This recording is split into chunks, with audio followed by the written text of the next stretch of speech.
Combien de temps encore allons-nous laisser ce président, ce fou furieux mener la danse? Quelqu'un doit bouger pour aller déloger ce fou qui nous sert de président, soit le peuple, soit l'armée. Ça a suffisamment duré, ça dure depuis 7 ans ces conneries. 7 ans d'insultes, de mépris, de magouilles.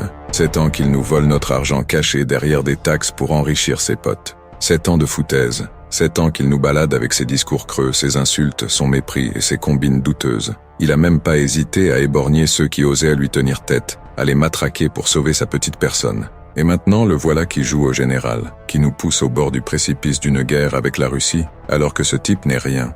Vous avez élu par 2 fois, un malade mental, un fou à l'ego surdimensionné, un fou qui provoque un autre fou qui détient aussi l'arme nucléaire.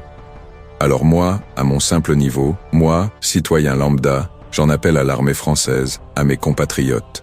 Il est temps de se réveiller. On doit empêcher cette escalade, éviter une guerre qui pourrait nous coûter des millions de vies. J'en appelle aux parents, aux fils, aux filles, aux enfants, à ceux qui veulent la paix, pas la guerre, à prendre les mesures nécessaires pour reprendre le pouvoir pour nos vies.